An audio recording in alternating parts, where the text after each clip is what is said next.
exhausted. He looked exhausted, and you could tell in the way he started throwing, just jacking up some shots near the rim. Y'all thought we talked about that in the group chat, and it was like, that's not really his game. Exactly. He needs to stand. He needs to stand near the basket, dunk that thing every single time, and get rebounds and get blocks. That's his game. He's not like Tom where he has a nice floater. He doesn't have touch around the rim.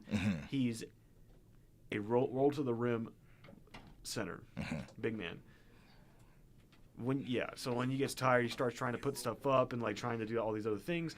That's when he gets tired. When he has like the force and drive and the energy to do so, he'll dunk the ball every single time. Exactly. There was a point in the game where they made an interior pass to him in the middle of the paint, and he was just kind of waiting around for a second, and then he went up and he got fouled.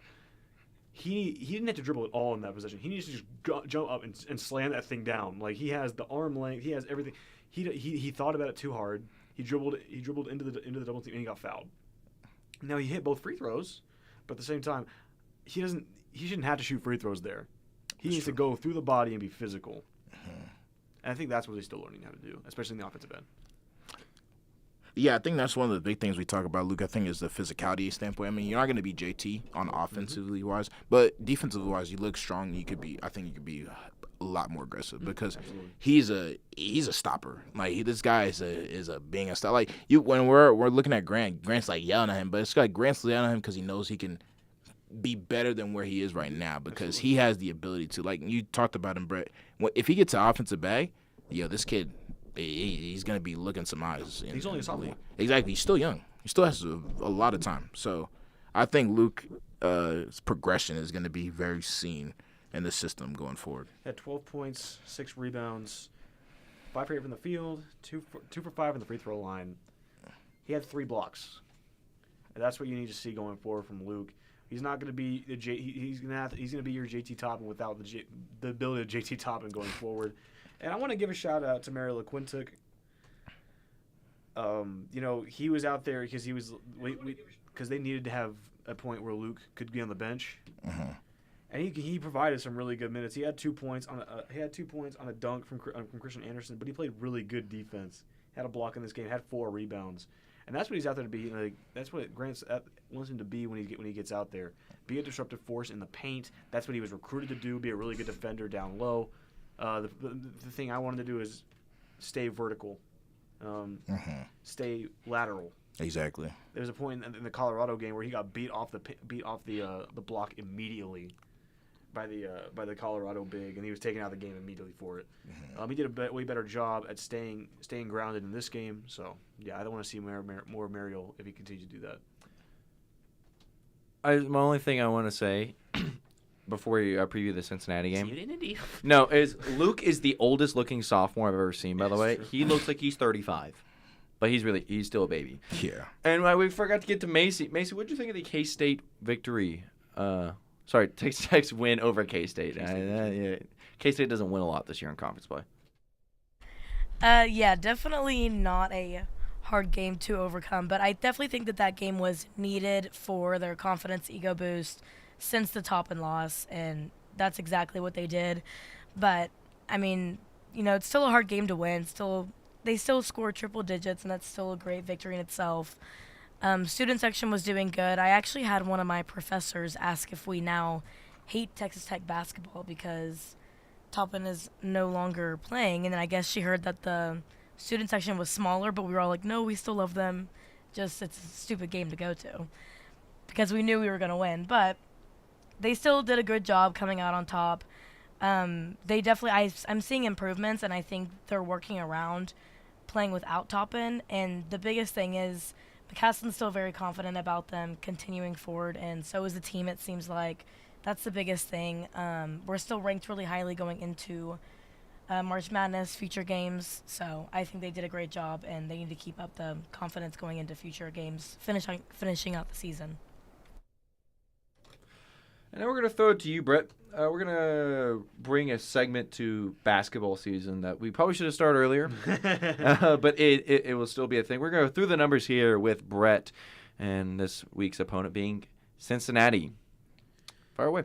I got you. So, something we post on Twitter pretty much for most of the Big 12 conference games we do. I've been slacking a little bit. That's on me. But Okay, everyone's freaking out about this Cincinnati. My cover just fell off my laptop. Everyone's freaking out about this Cincinnati game. Why is that the case? Okay, Cincinnati started Big 12 play with a 3-7 record. Since then, they've gone on a 4-game winning streak, including a win over Kansas at Allen Fieldhouse. That's easier said than done. They won by 16 at that. They were thought to be eliminated from at-large contention going into that game. Now they're saying they could potentially see themselves in maybe the last 4 in. How did the streak happen? So, defense. Defense. Part of the reason UC is doing so well is because of its defense. They're only allowing teams to score 67 points per game. This is while Ken Palm has them ranked 10th in adjusted defensive efficiency since the start of the season. It's a team that's 5th in the Big 12 in defensive rebounds a game at 26, field goal percentage and defense at 41.2. Cincy held Kansas to 22% from 3 in their game at Allen Fieldhouse. For fans who are wondering what this game could look like, I'm going to ask you this, Brett. I want you to just say if this game would look similar to. Is it going to look similar to how the West Virginia game was until about 5 minutes left? 5 minutes left. It could. Or it's just a grind fest. Because that's what while Wes Miller doesn't have a good reputation now, that's what he's built his coaching career on, his defense. He's rugged, especially when you play at Cincinnati. If you want players to look out for, Mustafa Cham. He's a dog. 7'2", former 4-star UCF recruit. Coming off potentially the best game of his career. He had 28 in that game against Kansas. Was Tom at UCF last year? Yeah. He was at yeah. This is a game. He did a lot of his work in the paint, but he also hit 2 threes in that game. He killed you last year in Lubbock. He had a team high 8 rebounds and lead the Bearcats in total blocks this year with 39. If you want Lupe Mboye to emerge, this is the game where he has to do it. That is a 3. He's 6'11", but there's still a 3-inch height differential going into this game between him and Mustafa Cham, and they're both sophomores. I'm excited to watch that. Mustafa Cham, yeah, we know him. How about Baba Miller? Baba Miller, he leads this team in points per game and rebounds per game at 13.9 and 10.2. He's one of only 3 players in the country who's averaging at least 13, 10, and 3. And one of those includes Cam Boozer, who you've seen. Nolan Groves got him. He's kind of like Cam Boozer in the sense that he does a lot of his work inside. He has a big bruiser down there. And he's going to play as physical as possible. This goes back to what you were saying about West Virginia. That team is well known for their physicality down low. Bubba Miller brings that to Cincinnati. And then there's the trio of snipers. You got Day Thomas, Jizzle James, and Jalen Celestine. Jalen Celestine played this game last year as a Baylor Bear. Mm-hmm. Did not shoot well in that game. Day Thomas, Jizzle James didn't shoot well against Texas Tech last year either when you play at Cincinnati. However, this season they were doing really, really good. They're both each are averaging over 38% from downtown. Jalen Celestine's averaging over 40. Jalen Celestine went 4 for 8 from 3 against Kansas. Each of these players hit at least 1 3 in that game. So yeah, you're gonna have to watch that. So they're built very similar to Texas Tech in the sense that you have a trio of really good 3-point shooters, but you also have bruisers who can beat you in the paint down low, and Cham and Baba Miller. You look at Lawan Watts, JT Toppin, Donovan Atwell, Christian Anderson, Jalen Petty. That's basically Cincinnati without Cham's being 7'2" and being more skilled. But that's besides the point. So yeah, if you want my take on it, you're gonna have to limit 3-point shots, and you're gonna have to establish the paint presence down low. Let's get a score prediction. Score prediction. And we'll go around the horn here. So we'll get a score prediction from everyone on the staff, and we'll take a quick break. I think Cincinnati relatively falls back down to earth. This looks very similar to what Texas Tech did in 2022, 2023, when they beat Texas, number 6 Texas, and number 12 Kansas State at home. And then they proceeded to lose to Oklahoma State and TCU in back-to-back games to end the season. Mm-hmm. I think this is what happens to Cincinnati. I think they fall back down to earth. Texas Tech limits 3-point shots. Give me Texas Tech 76, Cincinnati 70. Let's go with Macy. I'm going to go Texas Tech 70, Cincinnati at 67. Yes. I forgot we're on camera now, so they can see that. Yes. Yeah, they can see you emoting. Yeah. Yes. It's even better if you do that. Joel, go. Texas Tech 84, Cincinnati 77. Almost did 76. I want to say this before you give your thing, Cade. Cincinnati has held 3 straight opponents to under 70 points a game. The dam will break. No, honestly, I see this game being like 65-58. I mean, go ahead, yeah. Texas Tech winning. Cool. So that's my score prediction, 65-58. Looking at you, camera.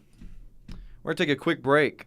You're not going to hear any audio because we'll get copyright struck if we play the music on YouTube. So the music will be over on FM radio and live, but you won't hear it on YouTube. So don't panic when it all goes mute. But we're going to enjoy the vibe. Up next, Rihanna, Disturbia. And then I need more song suggestions from y'all once we come back during the break. Peace for a second.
And we're back. How about that producing by Macy over there to cue us back where we're audio's here, but we can still jam out in the studio. Round of applause for Macy. Holding it down there in Papua New Guinea. Sorry that you have to be there, Macy, but you know. How's Papua New Guinea treating you? You having fun over there? You know what? I'm really rocking out over here. It's very vibey. I got my own little space in Papua New Guinea. It's going well. Well, that's good. All right. Thanks, Joel, for what he said earlier while he's muted. Love that. Is you wrong? Don't mind the tagline on dropping 4 spots. I forgot to say that part. Lady Raiders. Moving on to still basketball, but to the women's side of things. 24-5 overall, 11-5 in conference play. Last week, that your record for conference play was best for third. Now you've dropped to 5th. 5th in the conference. You get a dominant win over the Baylor Bears, number 14/15. Dominant is an understatement. That was a. It was a killing. Yeah, exactly. There was a Smokey the Bear was upset. To call PETA. Yeah, PETA was alarmed that day. Per Brett and other sites, but I'm going to use Brett because he's the next Rothstein, so we're going to use him. It was Baylor. It was the Texas Tech's first time sweeping Baylor in the regular season since 03-04. I was not on the earth. I was not on the earth when the games were played. It was Keep going. Sorry. Thanks for adding. Tell you something. Good info ad. They were both games were in January 2004 and in February 2004. Okay, so Joel, were you alive yet? May 2004, yeah. January. Oh, yeah, no, yeah. I was probably an embryo. Dub. An egg. Okay. That's I was an egg. we're in for a wild show. Okay. You win 50. You win by not So was 50. I. You win 80. You win 87-56. It was not close from the opening tip. No. Mm-hmm. You forced so many bad turnovers.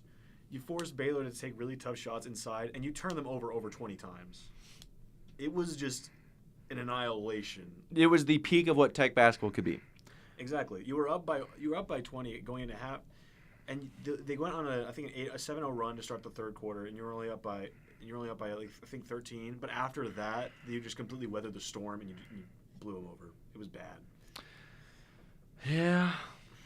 And mind you, the first game between them was a 1-point game. So And it was the opening game of Big 12 play. exactly. So it's like, what kind of like changed from like that point on to then now? But then also too, like they lose to West Virginia by 10, and it's like, okay, this Baylor team is just very weird. Like how they're ranked 15, but like they don't really I'm gonna play be like honest. a top. Don't think they were worth a 15th ranking. I don't either. Yeah.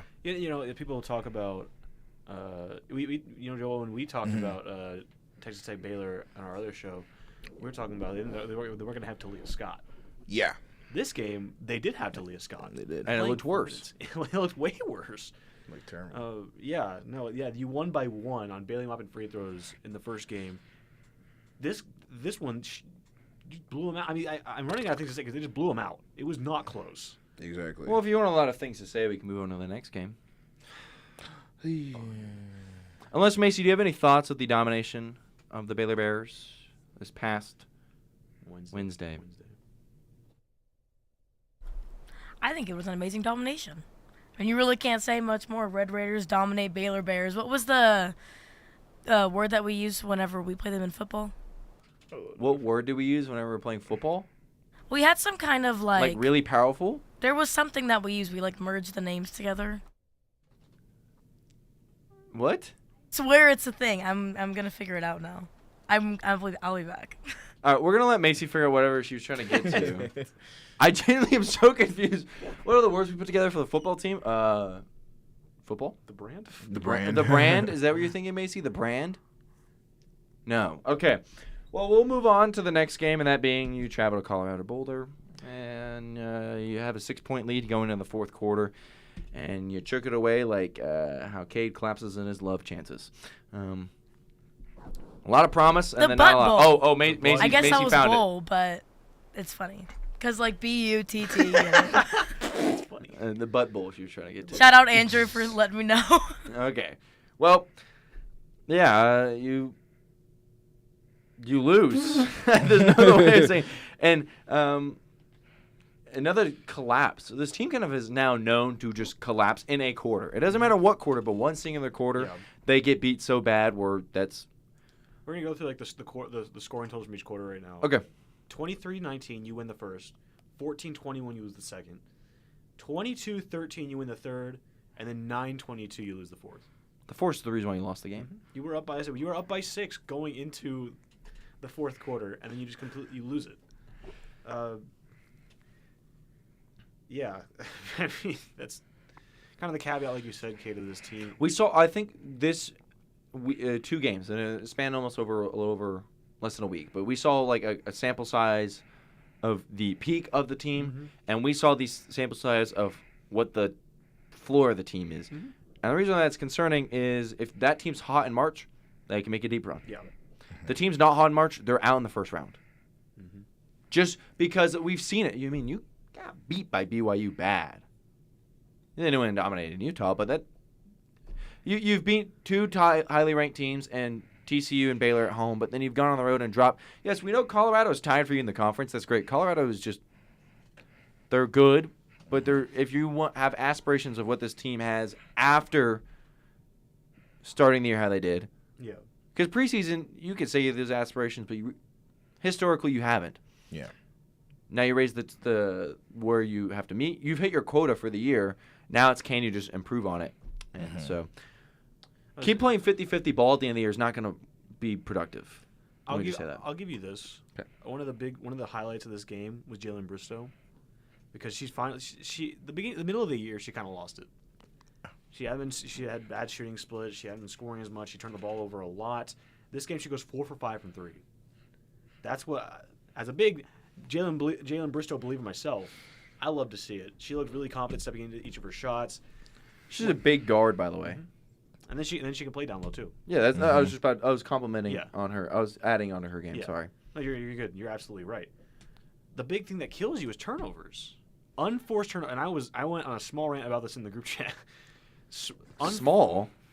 All right. Just say you went on a rant. We I understand. I went on a rant. Okay, yeah, I went on a rant, and like Andrew had to calm me down. It was funny. It's okay. No. Brett yesterday had to calm me down. Yeah, it did. No, so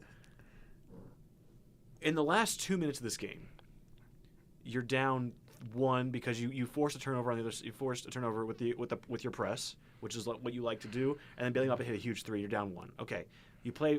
Colorado plays completely down into the shot clock, and they score. That's fine. You still 1 possession game. You're down 3. They call timeout. You draw an out of bound a BLOP. Just for this moment for Jalen Bristow. She's met with her defender meets her, and then she loses the ball and it falls out of bounds. Oof. So you still have 48 seconds left in this game. Fine. You know, it's not the end of the deal. Get a stop on the other end. It's fine. Colorado throws the ball inbounds, goes up the fingertips of a Colorado player and falls out of bounds on the baseline. Turnover. You get the ball back. You call timeout and you use your last timeout. You need one more. You need another baseline out of bounds play to get them going again. You get it into Hema Nunez. Off her fingertips, turnover, transition bucket, Colorado, and that's what put this game away. Because immediately on the other end, Sonata Collins throws up a prayer 3 and it misses everything. You do it to yourself. And like this has kind of been like you talk about the caveat of like they've been known to collapse. This has also been characteristic of this team so far this season is unforced errors. It's not because Colorado Careless basketball. Yeah, exactly. I'll give it credit to Colorado. They played really good defense, but a lot of these weren't forced by the Colorado defense. They're just you having mental errors in the moment. Losing the ability to catch. Mm-hmm. Well, I'm going to ask y'all this question. Well, not really, but it's not really a question. I'm gonna ask you a question, but not really. You can't control your destiny anymore. Mm-hmm. Do you finish top 4 in your conference? You need some help. You need a lot. Yeah, of you help. need a lot of help.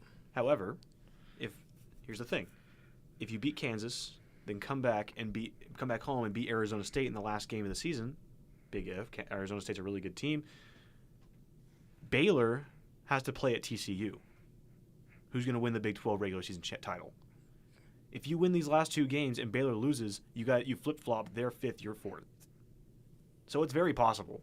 But you saw what happened the last time that they played Kansas. That was a dogfight at home Now you're on the road. at Allen Fieldhouse. So it's absolutely possible because West Virginia's not going to help you.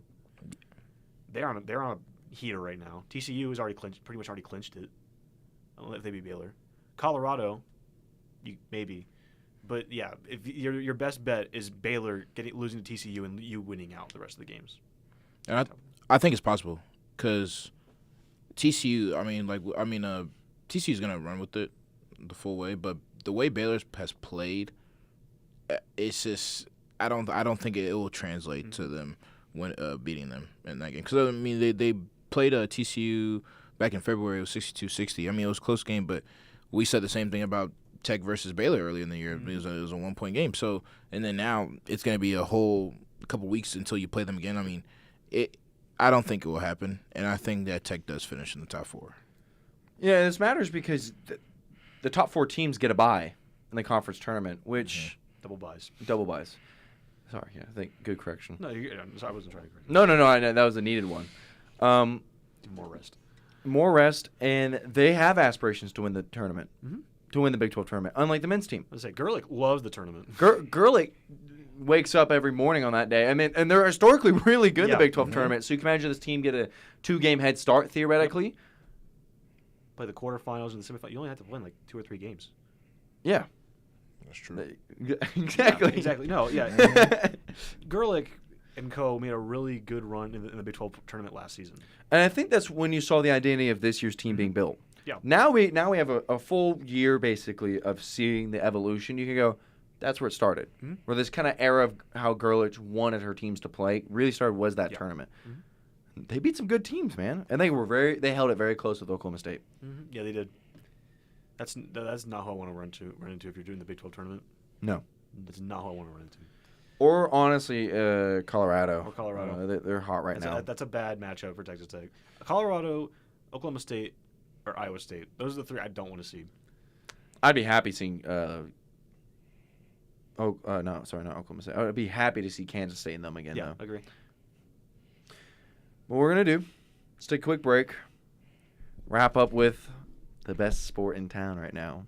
Texas Tech softball comes home February 26th. We'll be live. Beat judging? We'll be live at The Rock. At The Rock, we will. I like 5 that. p.m. No, yeah. At Rocky Johnson Field. 5 p.m. will be me and Brett on the call versus ACU. We'll be one of the radio stations there. We do need to acknowledge the elephant in the room. But we'll be the more superior one, What you say? We didn't acknowledge the elephant. Oh, you should have been a little bit more smoother with that. But you just you blurted it out instead What'd of you say? rotating it. I love the attempt, Brad. I tried. It was a good try. But yeah, What You Say by Jason Derulo. And for YouTube listeners, you won't hear any audio. Macy, go ahead and press that mute button on our audio. Give me a thumbs up. Okay, can they no longer hear me?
And Luca heights. I'm not going to lie. That was kind of sick. We had That to was fade out and we cut back to regular audio. I like that. And that's what we like. Texas Tech softball is back in town, baby. February 26th, 5 p.m. We'll be live, me and Brett on the call. We'll have no FM radio coverage. Unfortunately, SGA is on at the same time, and they beat us. They beat that. They get that. There's people, people walking by, I guess, on a tour. Hello, people. Hello. We'll wave at y'all. I don't know what they're saying about us. Hopefully it's good things. That'd be nice. Oh, hi. Hi. I'm Scotty Barnes. Bro, you can't. Okay, we'll get back to it. I'm Scotty Barnes. I'm Scotty Barnes. Okay, we'll get back at it. Texas Tech softball 16-1. Still that lone loss to Nebraska, 3-2 loss, and Nebraska has continued to roll teams after. Yeah. So we're gonna play that game of resume. Your resume looks pretty darn good. You have a 0-1 loss to Japan. Doesn't count to your record. But that's still the national champ, like Olympic gold medalist. Yeah, those are that is the team to beat in the world. And the only reason why they scored is a solo shot off Caitlin Terry. Not even they had no offense. It was a pitching juggernaut of a game. Obviously, college hitters are going to struggle against a professional softball pitcher. Yeah. So anyone who sees that game, just go watch anything after. Go watch the Mary Nutter Classic. Yeah. Fresno State game, go watch that. You want to watch some good offense? Go watch that. Listen with the sound off, though. Yeah, we're not going to discuss about that. Flow Sports, I'm going to say, is you need to do better. Yeah, I agree. There you go. And I have a question for y'all. Because we can preview the games all we want, but we don't want to give away all of our prep work because we want you to come listen to the broadcast. It'll be on YouTube. You people right there. Home of the first broadcast. We'll be right here. I'm staring at you. I don't know who I'm staring at, but I'm staring at you. Here's my question for y'all. Will Texas Tech lose a home game this year? You only had one loss last year, that being a Sunday getaway game after you had just gotten an emotional doubleheader the day before to clinch the Big 12 regular season title. Macy, what do you think? Do you think they drop a home game at all this year? It's a very favorable schedule for those who are wondering. Home game, I do not. I think, especially last year with their record and the players that they have this year, the players that they brought in, I think, one, the crowd's going to be crazy, and that's obviously always one of our top things that we have about Texas Tech, but I do not see them losing a home game at all. Joel. I think you could possibly lose. I challenge y'all. By the way, if you have a game you think you lose, say the game it is. I say Iowa State. And the reason I say that is last season when they played Ames, or was it here? They played names, yeah. Ames, They played okay. Ames. Yeah, so it was at Ames last season, but they were still a pretty good team. And I think the thing is, like, this, like we talk about, this team is an Avengers. Like, it's just so much fire. It's all ESPN can talk about too. Did you know that Najee Kennedy made $1 million last year? Really? Really? Oh my gosh. But, Don't look now. She's actually the third on our team in ERA right now. That's pretty good. Oh. Third. She's not leading the team. She's also pitched like 30 more innings. But, But yeah, I think Iowa State, because Iowa State last year they had an 8-4 record away from home, so they were winning games away, not in Iowa. So, okay, so you have them losing one of the I think Iowa State games. Iowa State series, yeah. So that is March 27th, 28th, and 29th. Yeah. Brett, do they lose a home game? They lost one that last year. That was to a very, very good ASU squad. Here's the reason they lost that ASU squad. They clinched the Big 12 regular season title. They had no reason to play a getaway game. Exactly. But you could tell that loss did not sit well with them as they went on to do a lot of other things. I don't want to be basic and say they could lose in Arizona. I haven't seen enough of Arizona this season. I've seen the high of Arizona, and I've It's seen the the very ultimate low. low, and the ultimate low Exactly. is, the curb stomp Oklahoma gave them. I'm going to be honest, I think people are going to hate this take. Tech is, okay, maybe not, but softball fans like who love the game for itself are not going to like it. Tech this year is way better than OU. I agree. Oh, yeah. I think OU struggles with, Extent, they're going to struggle yeah. with pitching. Mhm. Not hitting. Oh, my God. Ella Parker can hit as many home runs as she wants. Yeah. But I think that's the only reason why I put Tech above them right now and why they're OU's fourth, right? Something like that. Yeah. They lost to they just lost to Cal State Fullerton. And the hitting wasn't there, and they're pitching a lot of 5 runs. I mean, they lost 3-5 that game. Cal State Fullerton also pulled off an upset. I might be lying. Hold on. No, they lost to UC Riverside. That's I think. right. Cal It's State one- Fullerton it's beat one of the- Oregon. It's one of the, yeah. It's one of There's also a lot of upsets in softball. I'll give my take. I don't think so. L to Long Beach State. It was No, Long Beach State. Long Beach State. Here's the reason why I don't think so, Brett. And this is going to segue into my next segment in our final 7 minutes of the show. You have 3 dominant pitchers this year. Mm-hmm. You don't have one person to rely on. Mm-hmm. If Nigel wasn't pitching last year, you had to have offense to win you a game. This year, you don't have to worry. And I'm going to push an agenda because I love pushing agendas here. It's all I'm good for. Mr. Push the Agenda. Horner. I'm kidding. This isn't meant to be a diss to Nyjah, and this is meant to be with all love, and it's a good thing, by the way. She has a 1.41 ERA, elite material, 49 strikeouts, hardly ever walks anybody, opponent batting average of 148, best on the team. She's third on ERA leaders. Samantha Liga has a .64 ERA. She's pitched in 17 less innings, so that could change. But a comparable, measurable person is Caitlin Terry. Yeah, comparable, measurable person. Combo measurable. Person. 1.34 ERA, a .83 WHIP. Hasn't lost a game this year, obviously. The only loss is charged to Nigeria Candy. 18 hits to 47 strikeouts. Less innings, almost the same amount of strikeouts. Oh, and by the way, I don't know if anybody knew this. Second on the team in hitting. Do we have a case for that Caitlin Terry is the MVP of the team right now? And I'm going to go with Macy first on this. The MVP? Yes, the most valuable player. Is Caitlin Terry the MVP of the team right now? 17 games into the year. Currently, yes. But I don't think she's not like a JT Toppin, for example, where it's just towering over everybody. I don't think it's like that. I think it's, she's there, but it's not. I think all the girls come and offer their own thing different ways, but I do think a little bit above everybody else. Yeah. Brett, let's hear. Is Caitlin Terry the MVP of this team right now? I think so because she has a level of swag to her game. With Nyjah, it's not chalant at all. It's not nonchalant at all. You got the Nyjah stomp, you got the screams, you got everything. Caitlin Terry is just a dealer, man. She just goes out there. Filthy change, by the way. You talk about being the best. She has a .486 average. OPS of 1.143. She has 18 hits and 37 at-bats. That's filthy. 4 doubles.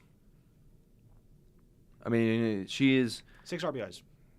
Now, it's really funny. The entire team is hitting outrageous amount of doubles. So 4 of them on this team doesn't look crazy. It's insane when you think Caitlin Terry statistically is your best hitter when you have Mia Williams who's out there being at third behind Maya Davis. That's scary stuff. It's scary hours. That's. We're speechless because this team is just that good, y'all. I don't think you. If you want to hear good coverage, tune in on tonight. the YouTube channel. Not tomorrow, Thursday. ACU. But then after that, we'll also be live on FM radio Friday, Saturday, and Sunday. So 5 of the 6 games will be on FM radio. All 6 will be available on YouTube. And potentially we might be calling the Student Home Run Derby. But no, to answer your question, yeah, I don't think it's crazy at all. The Okay. fact that she's doing it so dominantly, and she has that clutch factor to her, I think it's without a question. Yeah. Brett's right. I mean, she's just a dog. And the thing is, you bring her in just to add more firepower to the fuel you already have. And it's a good thing because batting-wise, you're just adding another sharpshooter into the lineup. Pitching-wise, you give other people a break, but then you also give someone who's had championship experience on a really good team out in the West Coast. I mean, she's a top dollar dealer, and then you got top dollar money for her, so she's gonna do her thing, and I think she's gonna be pivotal down the line as well. But she's definitely the MVP right now. She's had an amazing run. So. Yeah, Texas Tech, stole home against UCLA, and that's the infamous reason that Caitlin Terry wanted to come here. Mm-hmm. She saw Glasgow be like, that's how we're going to win games. She goes, my coach is calling that. That means he wants to win. Like, he does it unconventionally. It kind of spoke to her. And I think she is the epitome of what it means to be a Red Raider in terms of, like, she's not from this area. She never grew up in this area. From Arizona, yeah. Mm-hmm. And she came here and she's embraced it. She's embraced She love loves it. it out She here. She embraced. loves The toughest team wins has really traveled across every sport now. Love you, Grant. Just love Grant McCaslin. I had to. But I think she is the MVP of the team, and if it wasn't her, it's Maya Davis. Just because Maya Davis has found power this year, and that's what makes her even scarier. And that's all we have time for. I'm not kidding, because we have to, cue music and get ready for the next show. Let the next show happen. But tonight, Texas Tech takes on Cincinnati, and we will be live tweeting that game over on X, KTXT_sports, X.com. Might have some Instagram videos as well. Then if you want to keep in touch with when we're broadcasting, of course, follow the X account there. You'll do that. And everything, this will be the home. The YouTube channel you're watching this on right now is the home for every broadcast, no matter what. If we're having radio issues, studio issues, if we're on FM radio, it will also be available here on YouTube. Thank you for listening to the first YouTube broadcast of our show. And we're going to close it out with 444, baby. And that is nobody's average. Dang it. So nobody has an average close to that. Jay-Z.